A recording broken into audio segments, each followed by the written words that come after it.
Do what is best. Take the steering wheel. But before you say, about your specific issue, your specific matter, you acknowledge a few things. إِنَّكَ تَعْلَمُ وَلَا أَعْلَمُ. Because you know and I don't know. This is part of our acknowledgement. You know and I don't know. Just like that parent knew what knives can do to the child, and the child didn't know. This was a knowledge that the child didn't have. If a child doesn't have knowledge in comparison to an adult, what about our lack of knowledge compared to Allah? Al-Alim, who owns all knowledge. He's Allah. He is the one who knows everything. So how can we compare our knowledge with His knowledge? So we acknowledge this. We acknowledge this at the beginning. We say, you know and I don't know. And you are able and I am not able. He is able and I'm not able. Because Allah has all the power, and you know how much power I have? I have this much. Literally, there's not even like a 0.0001. No, I have no power. La hawla wa la quwwata illa billah. There is no change in state, no power or strength except by Allah. It's only Allah who owns the power. Only Allah owns the power. By the way, that means that no other human being has power either to harm you or to help you. And it also means no jinn. Yikes. No jinn has power to harm you or to help you except by the permission of Allah. That means Shaitan and his army, they are powerless except by the permission of Allah. And any harm that comes to us is by the permission of Allah. Allah is in control of everything. Knowing this is very, very powerful. This is part of Tawheed, realizing who actually is in control. La hawla wa la quwwata illa billah. There's nothing else that has that power. So when we realize this, and we acknowledge this at the beginning of istikharah, before we ask Allah about our specific issue, we realize He is the one who has the power, I have none, and He is the one who has the knowledge, and I have none except what He has given me. And then I ask, Allahumma in kunta ta'lam. If in your knowledge you know that this thing, that this matter, هذا الأمر خير لي في ديني ومعاشي وعاقبة أمري, and if you know that this thing is good for me, and this is of course talking about this life and the next, فَاقْدِرْهُ لِي وَيَسِّرْهُ لِي ثُمَّ بَارِكْ لِي فِيهِ. Then make it happen, make it easy, and put blessing in it. And if you know, وَإِن كُنتَ تَعْلَمَ أَنَّ هَذَا الْأَمْرُ شَرٌّ لِي, if you know that this thing is bad for me, again in dunya and deen, فَاصْرِفْهُ عَنِّي وَاصْرِفْنِي عَنْهُ, then take it away from me.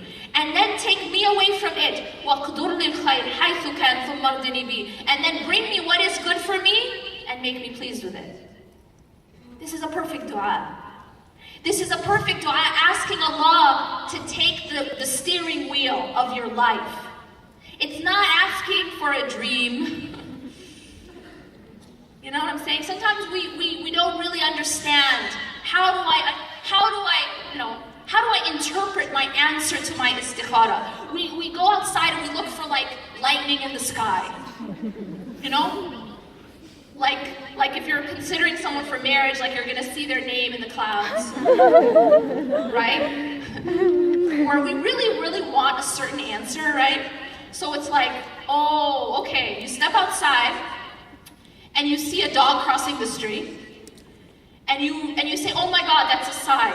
Because dog starts with D, and D is one of the letters in this person's last name. Right? It's a sign. Why are we like this? Because first of all, istikharah is not really about signs. It's not about dreams. Remember, nothing in this dua that I just translated says, give me a sign or give me a dream. It actually just says, take over. Take over. Do it. Take care of it. And if it's bad, take it away. So after you pray istikharah,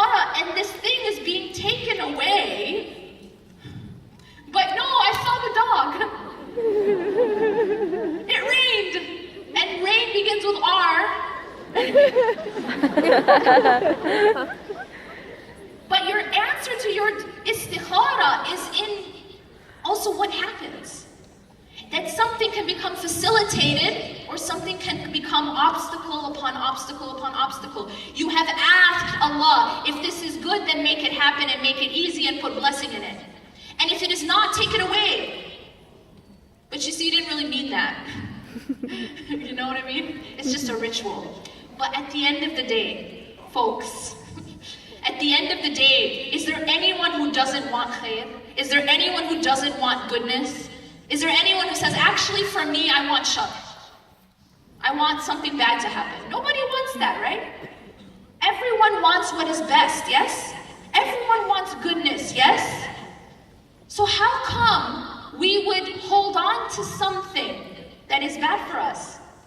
If we trust Allah to do what is best, then why do we continue to hold on to things that may be bad for us? Why do we continue to hold on to the knives? The reason we do that is because we don't realize and we don't have enough trust in Allah subhanahu wa ta'ala that He knows what He's doing. He knows what He's doing. And you asked Him to take over, didn't you? Because you're being wise. You're saying, I have no idea what I'm doing. Only you know, so take over. You know, it's like you get in a car, like a 2-year-old gets in the car, and then there's an adult, and the 2-year-old says, no, I'm gonna drive. I got this. What do you think about that situation, right? The 2-year-old is taking the steering wheel while there's a professional, driver, adult, right there sitting in the passenger seat. Does that make any sense? Why? Because that 2-year-old has no idea what he or she is doing. That 2-year-old shouldn't be driving because the 2-year-old's gonna cause an accident and kill everyone, right? But this is what we do, and Allah is high above any analogy. But this is what we do. We want to take the steering wheel. Let me decide, ya Allah. Let me decide. I know something. Like, do we know better than Allah? Are we more able to steer and direct that car than Allah? Are we more able to direct our lives than Allah? Do we know better? It was like going into surgery room, the surgical room, and being like, surgeon, I got this. You know what I mean? Like, you don't know anything about surgery. You don't even know how to, cut an apple. And you're gonna go and cut this person and think that this is what we do with God. I mean, it sounds funny when I tell you if we did this with another human being. At the end of the day, the surgeon's just a human like you, right? But yet you think it's so silly to go in and think you know that you can take over that surgery because you know something. But now I'm talking about God. I mean, we do this with God. We do this with Allah. We think we should take over. No, ya Allah, actually, this should have happened. No, I think there was a bit of a mistake here. I actually was supposed to marry that person. There's a bit of a mistake. Sorry. Can you fix it?